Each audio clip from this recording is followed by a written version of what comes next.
Hi friends, welcome to Johanna Academy. PC எக்ஸாமுக்கு prepare பண்றவங்க அரசியலமைப்பு பகுதிக்கு இந்த வீடியோல நான் ஒரு 8 தலைப்பு சொல்றேன். அந்த 8 தலைப்பை மட்டும் தெளிவா நீங்க படிங்க. அது போக அரசியலமைப்பு பகுதியில் உள்ள box content book back question இதை மட்டும் நீங்க தெளிவா படிச்சுக்காங்க. சரிங்களா? இந்த 8 தலைப்பு நான் எப்படி சொல்றேன் அப்படின்னு பாத்தீங்கன்னா, இதுவரை நடந்த பிசி எக்ஸாம் இருக்கு பாத்தீங்களா, 2008ல இருந்து 2023 வரை. சோ இந்த கொஸ்டின் பேப்பர் எல்லாம் ப்ராப்பரா அனலிசிஸ் பண்ணதுல பாத்தீங்கன்னா ஒரு 8 தலைப்புல இருந்து தான் அரசியலமைப்பு பகுதியில வினாக்கள் வந்து கேட்கிறாங்க. சோ அது 8 தலைப்பு என்னென்ன, அந்த தலைப்பு கீழே என்னென்ன வினாக்கள்லாம் உங்களுக்கு கேட்டிருக்காங்க அப்படிங்கறத இந்த வீடியோல ப்ரூஃபோட சொல்றேன், தெளிவா பாத்துக்கோங்க. சோ பிசி எக்ஸாமுக்கு ப்ரிப்பேர் பண்றவங்க இந்த வீடியோ ஸ்கிப் பண்ணாம கடைசி வரைக்கும் பாருங்க. இந்த வீடியோ உங்களுக்கு யூஸ்ஃபுல்லா இருந்துச்சு அப்படின்னா மறக்காம இந்த வீடியோ லைக் பண்ணிட்டு உங்க ஃப்ரெண்ட்ஸுக்குமே நீங்க ஷேர் பண்ணி விடுங்க.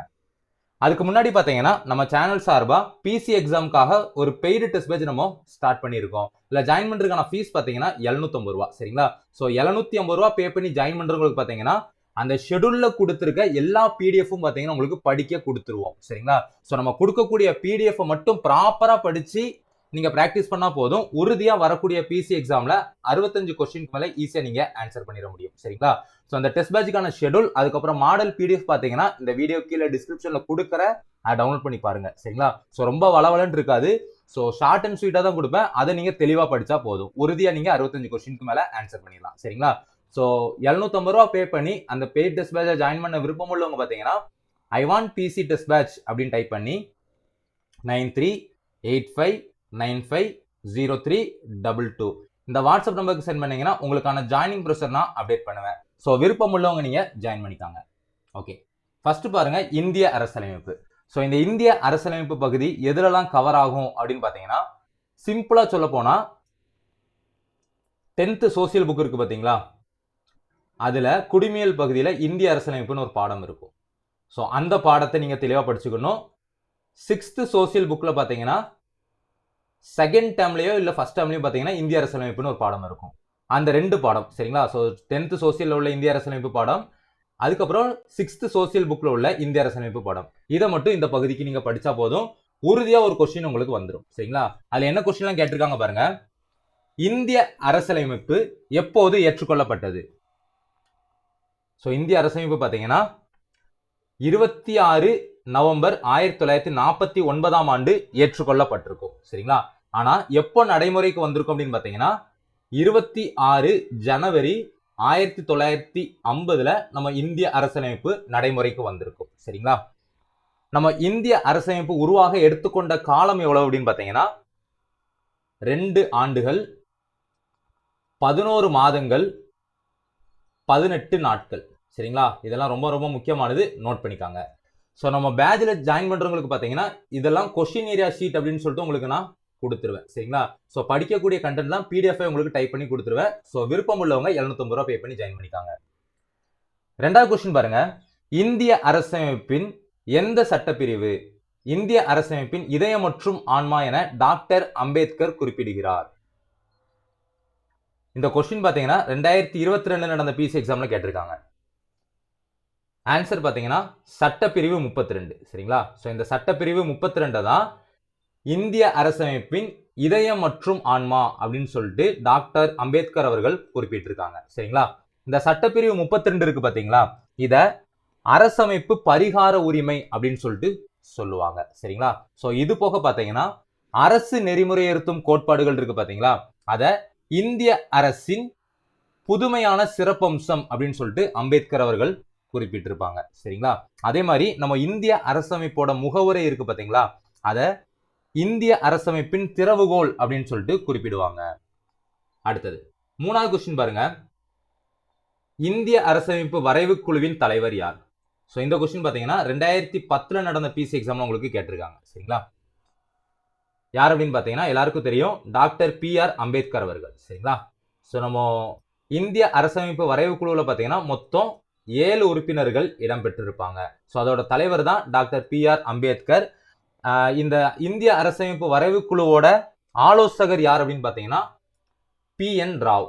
சரிங்களா? So PN. ராவ் அப்படிங்கிறவர் பாத்தீங்கன்னா இந்திய அரசமைப்பு வரைவு குழுவோட ஆலோசகர். அடுத்தது 4வது கொஸ்டின் பாருங்க.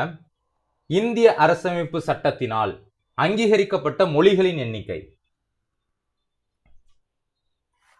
இந்த கொஸ்டின் பார்த்தீங்கன்னா 2010 நடந்த பிசி எக்ஸாம்ல கேட்டிருக்காங்க. சரிங்களா? ஸோ எத்தனை அப்படின்னு பார்த்தீங்கன்னா 22 மொழிகள். சரிங்களா? ஸோ நம்ம இந்திய அரசமைப்பால மொத்தம் 22 மொழிகள் வந்து அங்கீகரிக்கப்பட்டிருக்கு. இந்த 22 அங்கீகரிக்கப்பட்ட மொழிகள் பார்த்தீங்கன்னா நம்ம இந்திய அரசியலமைப்போட 8வது அட்டவணையில இடம்பெற்றிருக்கும். சரிங்களா? அதே மாதிரி நம்ம இந்திய அரசால அங்கீகரிக்கப்பட்ட செம்மொழிகள் எத்தனை அப்படின்னு பார்த்தீங்கன்னா 11 செம்மொழிகள். சரிங்களா? நோட் பண்ணி வச்சுக்கோங்க. அடுத்தது தீண்டாமையை ஒழிக்கும் விதி. ஸோ தீண்டாமையை ஒழிக்கும் விதி பார்த்தீங்கன்னா விதி 17. சரிங்களா? இது பார்த்தீங்கன்னா 2009 நடந்த பிசி எக்ஸாம்ல உங்களுக்கு கேட்டிருக்காங்க. சரிங்களா? ஸோ இது போக பார்த்தீங்கன்னா சட்டப்பிரிவு 23 நீங்க பார்க்கணும், 24 பார்க்கணும், 21A பார்க்கணும். சரிங்களா? ஸோ சட்டப்பிரிவு 23 பார்த்தீங்க அப்படின்னா உங்களுக்கு பெண்கள் பாதுகாப்பு. சரிங்களா? அதுக்கப்புறம் கொத்தடிமை முறை இருக்கு பார்த்தீங்கன்னா, கொத்தடிமை முறையை பார்த்தீங்கன்னா இந்த சட்டப்பிரிவு 23 தடை செய்யுது. சட்டப்பிரிவு 24 பார்த்தீங்கன்னா குழந்தைகள் பாதுகாப்பு. ஸோ குழந்தைகளை வந்து தொழிற்சாலைகளில் ஆபத்தான வேலைகளில் வந்து பணியமர்த்தக்கூடாது அப்படின்னு சொல்லிட்டு இந்த சட்டப்பிரிவு 24 சொல்லும். ஸோ சட்டப்பிரிவு 21A என்ன அப்படின்னு பார்த்தீங்கன்னா அனைவருக்கும் கட்டாய கல்வி. சரிங்களா? ஸோ கட்டாய கல்வி பெறும் உரிமை பார்த்தீங்கன்னா சட்டப்பிரிவு 21A. அடுத்தது 2வது தலைப்பு பாருங்க, தேர்தல் மற்றும் அரசியல் கட்சிகள். ஸோ இந்த டாபிக்ல இருந்து பார்த்தீங்கன்னா ஒவ்வொரு கொஸ்டின் வருஷம் கேட்டிருக்காங்க. சரிங்களா? ஃபர்ஸ்ட் பாருங்க, இந்திய தேர்தல் முறை எந்த நாட்டின் தேர்தல் முறையினை பின்பற்றி ஏற்றுக்கொள்ளப்பட்டது? இது பார்த்தீங்கன்னா 2023 உங்களுக்கு கேட்டிருக்காங்க.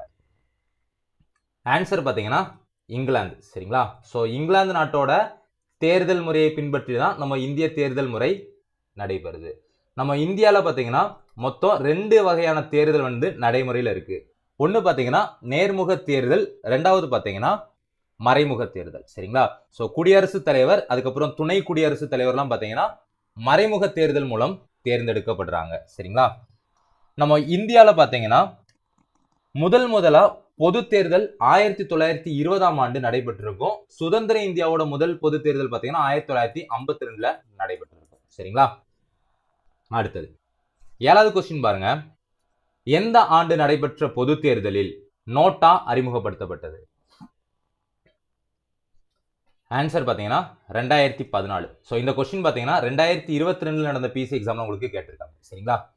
ஸோ இந்த நோட்டா அப்படின்னா நன் ஆஃப் தீஸ் எபோ அப்படின்னு சொல்லிட்டு இதோட விரிவாக்கம். சரிங்களா? நம்ம தேர்தல் நடத்தை விதியோட 49O பார்த்தீங்கன்னா இந்த நோட்டா பத்தி குறிப்பிடுது. சரிங்களா? அது மட்டும் இல்ல, நம்ம உலக அளவில் பார்த்தீங்கன்னா இந்த நோட்டாவை அறிமுகப்படுத்திய 14வது நாடு இந்தியா. சரிங்களா? ஸோ இந்த நோட்டா மாதிரி பார்த்தீங்கன்னா விவிபேட் அப்படின்னு சொல்லிட்டு ஒன்று உண்டு. அதையும் பார்த்தீங்கன்னா நம்ம இந்தியாவில் 2014ஆம் ஆண்டு தான் அறிமுகப்படுத்தியிருப்பாங்க. சரிங்களா? அடுத்தது 8வது கொஸ்டின், ஒரு கட்சி முறை ஆட்சியில் உள்ள நாடு. ஸோ இந்த கொஸ்டின் பார்த்தீங்கன்னா 2019 நடந்த பிசியில் கேட்டிருக்காங்க. சரிங்களா? ஆன்சர் பார்த்தீங்கன்னா சீனா. சரியா? ஸோ ஒரு கட்சி முறை பார்த்தீங்கன்னா இந்த சீனா, வடகொரியா, கியூபா இந்த நாடுகள்லாம் இருக்குது. சரிங்களா? இரு கட்சி ஆட்சி எங்கெல்லாம் இருக்கு அப்படின்னு பார்த்தீங்கன்னா பிரிட்டன், அமெரிக்கா, இங்கிலாந்து இதெல்லாம் இருக்குது. சரிங்களா?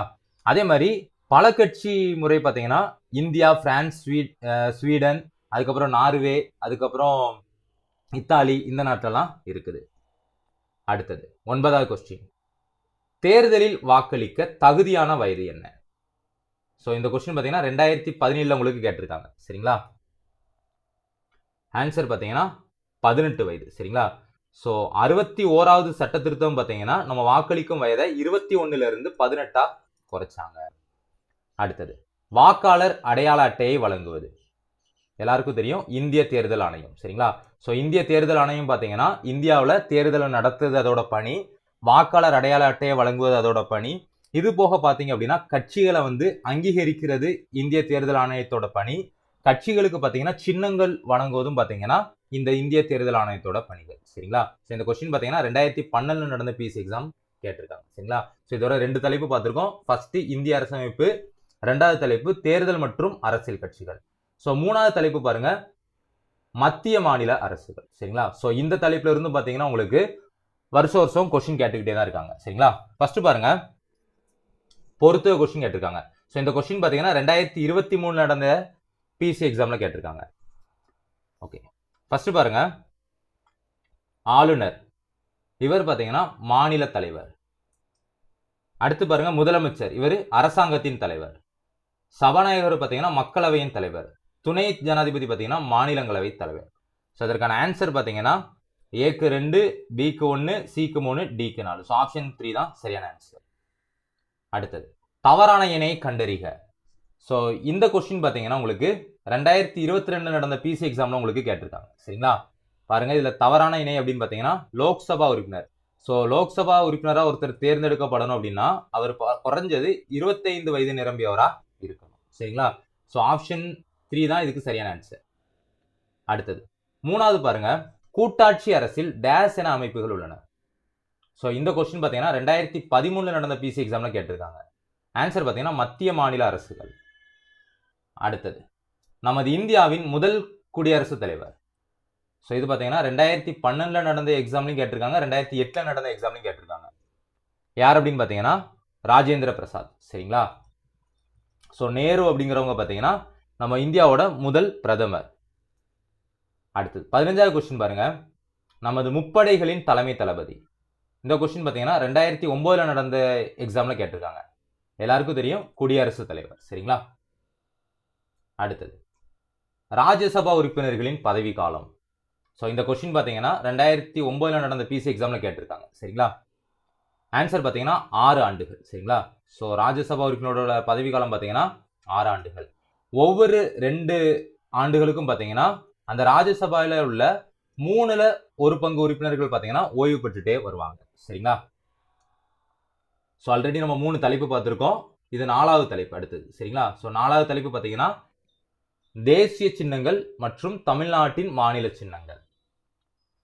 ஸோ ஃபர்ஸ்ட் பாருங்க, இதுல இருந்து பார்த்தீங்கன்னா உங்களுக்கு வருஷ வருஷம் கொஸ்டின் கேட்டுட்டு தான் இருக்காங்க. பாருங்க ஃபர்ஸ்ட் வாக்கியம் பாருங்க, இந்திய தேசிய பாடல் வந்தே மாதரம் இது ஆனந்த மடம் என்ற நூலிலிருந்து எடுக்கப்பட்டது. ஸோ முதல் கூற்று சரியானதுதான். ரெண்டாவது பாருங்க, வந்தே மாதரம் என்ற பாடலை இயற்றியவர் பிங்காலி வெங்கையா.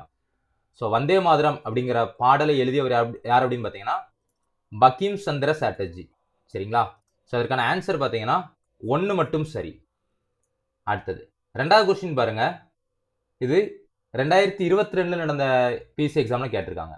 ஃபர்ஸ்ட் பாருங்க, நமது இந்திய தேசிய கொடியில் உள்ள சக்கரத்தில் 40 ஆரங்கள் உள்ளன. ஸோ 24 ஆரங்கள் தான் இருக்கும். ஸோ முதல் கூற்று பார்த்தீங்கன்னா தவறானது. ரெண்டாவது பாருங்க, தேசிய கீதமானது 52 வினாடிகளில் பாடி முடிக்கப்பட வேண்டும். சரியானது தான். ஸோ அதுக்கான ஆன்சர் பார்த்தீங்கன்னா 2 மட்டும் சரி. அடுத்தது 19வது கொஸ்டின் பாருங்க, இந்த கொஸ்டின் பார்த்தீங்கன்னா 2022 நடந்த பிசி எக்ஸாம்ல கேட்டிருக்காங்க. சரிங்களா, ஃபர்ஸ்ட் பாருங்க, யானை தமிழ்நாட்டின் மாநில விலங்கு. ஸோ யானை கிடையாது, வரையாடு. சரிங்களா, ஸோ நீலகிரி வரையாடு தான் நம்ம தமிழ்நாட்டோட மாநில விலங்கு. ஸோ முதல் கூற்று பார்த்தீங்கன்னா தவறானது. பனைமரம் தமிழ்நாட்டின் மாநில மரமாகும். சரி. ஸோ ஆப்ஷன் பி 2 மட்டும் சரி. அடுத்தது பாருங்க 20வது கொஸ்டின், இந்தியாவின் தேசிய மரம். ஸோ இது பார்த்தீங்கன்னா 2022 நடந்த பிசி எக்ஸாம்ல கேட்டிருக்காங்க. ஆன்சர் பார்த்தீங்கன்னா ஆலமரம். அடுத்தது 21வது கொஸ்டின் பாருங்க, இந்திய தேசிய சின்னம் பின்வரும் கட்டடக்கலை படைப்பில் இருந்து எடுக்கப்பட்டது. இது பார்த்தீங்கன்னா 2010 நடந்த பிசி எக்ஸாம்ல கேட்டிருக்காங்க. ஆன்சர் பார்த்தீங்கன்னா சாரநாத் கல்தூன். சரிங்களா, அடுத்தது பாருங்க, சத்தியமேவ ஜெயதே முதலில் எழுதப்பட்ட மொழி. இது பார்த்தீங்கன்னா 2010 நடந்த பிசி எக்ஸாம்ல கேட்டிருக்காங்க. ஆன்சர் பார்த்தீங்கன்னா தேவநாகிரி மொழி. அடுத்தது பாருங்க, மனித உரிமைகள் பாடம். சரிங்களா, ஸோ 9th புக்கில் அந்த பாடம் இருக்கும். அந்த பாடத்துல இருந்து பார்த்தீங்கன்னா 2020 உங்களுக்கு கொஸ்டின் கேட்டிருக்காங்க, 2019 உங்களுக்கு கொஸ்டின் கேட்டிருக்காங்க. சரிங்களா, பாருங்க, தகவல் அறியும் உரிமை சட்டத்தின்படி தகவல்களை பெறுவதற்கான கால வரம்பு. ஆன்சர் பார்த்தீங்கன்னா 30 நாட்கள். சரிங்களா, ஸோ இந்த தகவல் அறியும் உரிமை சட்டம் இதை சுருக்கமா ஆர்டிஐ அப்படின்னு சொல்லிட்டு சொல்லுவாங்க. சரிங்களா, ஸோ ஆர்டிஐ சட்டம் பார்த்தீங்கன்னா அந்த ஆக்ட் பார்த்தீங்கன்னா 2005 கொண்டு வரப்பட்டது. சரிங்களா, தகவல் அறியும் உரிமை சட்டம் பார்த்தீங்கன்னா 2005 கொண்டு வரப்பட்டது. அடுத்தது மனித உரிமைகள் தினமாக கடைபிடிக்கப்படுவது. ஸோ இது ரொம்ப ரொம்ப முக்கியமானது, அடிக்கடி ரிப்பீட்டடா கேட்கக்கூடிய கொஸ்டின். சரிங்களா, ஸோ 2019 உங்களுக்கு கேட்டிருக்காங்க, 18 கேட்டிருக்காங்க. ஆன்சர் பார்த்தீங்கன்னா டிசம்பர் 10. சரிங்களா, அடுத்தது உள்ளாட்சி அமைப்புகள். ஸோ இதெல்லாம் பார்த்தீங்கன்னா உங்களுக்கு டைம் இருந்தால் படிங்க. சரிங்களா, ஸோ மேலே நான் சொன்ன டாப்பிக்கை ஃபர்ஸ்ட் படிச்சு முடிச்சுக்காங்க, அடுத்து டைம் இருந்தால் இந்த தலைப்பு படிங்க.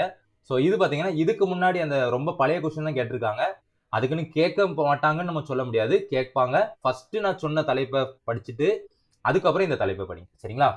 உள்ளாட்சி அமைப்பு. ஃபர்ஸ்ட் பாருங்க, பெரிய நகரங்களில் செயல்படும் அமைப்பு. ஸோ எல்லாருக்கும் தெரியும் மாநகராட்சி. இந்த கொஸ்டின் பார்த்தீங்கன்னா 2010 நடந்த பிசி எக்ஸாம்ல கேட்டிருக்காங்க. சரிங்களா? ஸோ நம்ம இந்தியாவோட முதல் மாநகராட்சி அப்படின்னா சென்னை மாநகராட்சி. சரிங்களா? அதே மாதிரி எப்படி கேட்பாங்க அப்படின்னா இந்தியாவோட பழமையான உள்ளாட்சி அமைப்பு எதுன்னு கேட்பாங்க, சென்னை தான். சரிங்களா? அடுத்து நீதித்துறை. உச்ச நீதிமன்ற நீதிபதிகளின் ஓய்வு பெறும் வயது. ஆன்சர் பார்த்தீங்கன்னா 65 வயது. சரிங்களா? ஸோ இந்த கொஸ்டின் பார்த்தீங்கன்னா 2008 நடந்த பிசி எக்ஸாம்ல கேட்டிருக்காங்க. அதே மாதிரி உயர் நீதிமன்ற நீதிபதிகளோட ஓய்வு பெறும் வயது பார்த்தீங்கன்னா 62. ஸோ உச்ச நீதிமன்ற நீதிபதிகள், அதுக்கப்புறம் உயர் நீதிமன்ற நீதிபதிகள், இவங்க 2 பேரையும் பார்த்தீங்கன்னா குடியரசுத் தலைவர் தான் நியமிப்பாங்க. அடுத்தது 27வது கொஸ்டின். நீதிமன்ற மறு ஆய்வு அதிகாரத்தை செயல்படுத்துவது. ஸோ எல்லாருக்கும் தெரியுது உச்ச நீதிமன்றம். சரிங்களா? அடுத்து பாருங்க, பாதுகாப்பு மற்றும் வெளியுறவு கொள்கை. ஃபர்ஸ்ட் பாருங்க, பொறுத்துக கொஸ்டின் கொடுத்துருக்காங்க. இது 2023 கேட்டிருக்காங்க. மத்திய தொழில் பாதுகாப்பு படை. இது பார்த்தீங்கன்னா முக்கியமான உள்கட்டமைப்புகள். அடுத்து மத்திய ரிசர்வ் போலீஸ் படை. இது பார்த்தீங்கன்னா உள்நாட்டு பாதுகாப்பை பராமரிக்க. எல்லை பாதுகாப்பு படை, இந்தியா மற்றும் பாகிஸ்தான். தேசிய பாதுகாப்பு படை, பயங்கரவாத தாக்குதல்கள். ஸோ இதற்கான ஆன்சர் பார்த்தீங்கன்னா ஏக்கு 4, பிக்கு 3, சிக்கு 2, டிக்கு 1.